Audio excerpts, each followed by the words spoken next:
بسم اللہ الرحمن الرحیم۔ السلام علیکم۔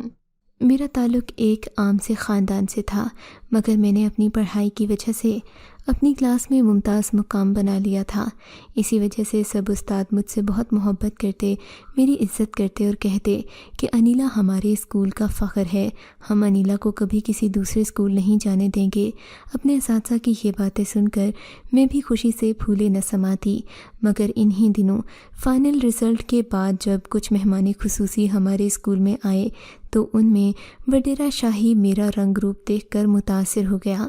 اس نے شاید کبھی ایسی خوبصورتی اس علاقے میں دیکھی نہیں تھی، کیونکہ یہ ہمارے علاقے کا واحد گرلز ہائی اسکول تھا جہاں پر لڑکیوں کو تعلیم حاصل کرنے کی اجازت تھی، مگر پھر بھی یہ کوئی گاؤں نہیں تھا بلکہ شہر کی طرز کا تھا۔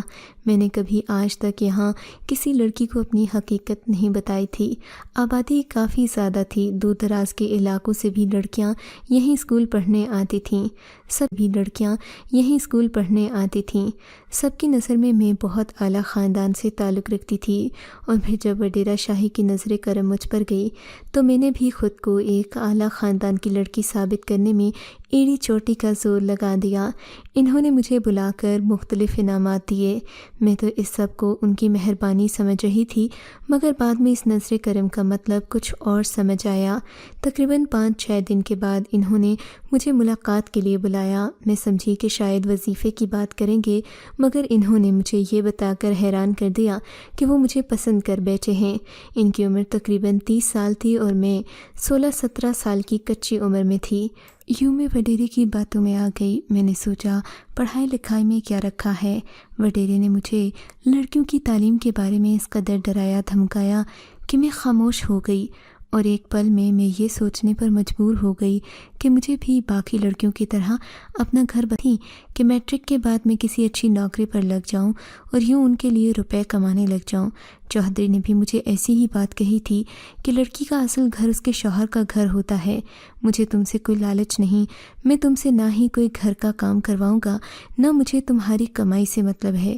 میں تو صرف اتنا چاہتا ہوں کہ تم ایک اچھی زندگی جیو، تمہارے سب خواب پورے ہوں، کیونکہ تم ایک حسین لڑکی ہو۔ تم نے آج تک اپنے کردار کی بھی حفاظت کی ہے، تمہارا حق بنتا ہے کہ تم زندگی کو بہترین طریقے سے جیو۔ آخر تمہاری ماں ایسا کیوں نہیں چاہتی؟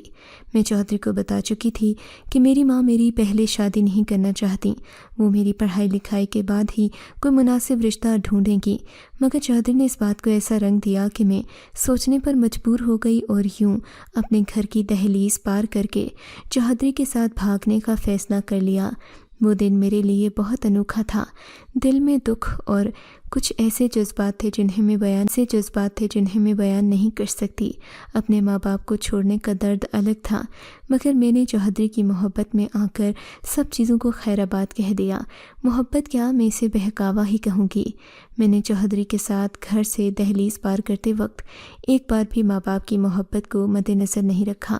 یوں میں اس کے گھر تو آ گئی، میرا نکاح کرا دیا گیا تھا، مگر نکاح کے وقت ایک عجیب بات ہوئی۔ ایک آدمی جو کہ رنگ روپ کا چودھری سے کافی مختلف لگتا تھا، مگر اس کے نقش چودھری جیسے تھے، وہ چودھری کو اکیلے میں لے جا کر کچھ باتیں کرنے لگا۔ چودھری حیران پریشان اس کی باتیں سننے لگا۔ چودھرائن جی یعنی کہ چودھری جی کی والدہ بھی اس آدمی کے پاس کھڑی تھیں۔ اگرچہ چودھری اپنی مرضی کا مالک تھا، اس کے گھر والے اس کی ہر چیز پر متفق تھے، یعنی کوئی بھی فیصلہ وہ اپنے گھر والوں سے پوچھ کر نہیں کرتا تھا، مگر پھر بھی ماں کا اثر تو بیٹے پر ضرور ہوتا ہے۔ جب میں مہمانوں کے نرگے سے فارغ ہوئی، چودھری میرے پاس آیا تو اس کا منہ لٹکا ہوا تھا۔ میں سمجھی تھی وہ مجھے حاصل کرنے کے بعد مجھ سے محبت بھری باتیں کرے گا، میرے حسن کی تعریف کرے گا، میرے اس جذبے کی بھی قدر کرے گا جس کے تحت میں اپنے ماں باپ کو چھوڑ کر اس کے پاس آ گئی تھی، مگر اس نے تو ایک عجیب ہی بات کہہ دی۔ تم نے مجھے بتایا کیوں نہیں انیلا کہ تم ایک بھکارن کی بیٹی ہو؟ میں تو تمہیں ایک اعلیٰ خاندان کی پاک باز لڑکی سمجھ رہا تھا۔ یہ آپ کیا کہہ رہے ہیں؟ میں کسی بھکارن کی بیٹی نہیں ہوں، میرے ماں باپ ایک معقول خاندان چلاتے ہیں۔ تم غلط کہہ رہی ہو، تمہارے ماں باپ نے تمہیں شاید اغوا کیا ہوگا، وہ تمہارے اصلی ماں باپ نہیں ہیں، مگر یہ سچ ہے کہ تمہیں ایک بھکارن نے پالا پوسا اور پڑھایا لکھایا ہے۔ تم نے مجھ سے جھوٹ بولا، اپنا حسب نسب چھپایا۔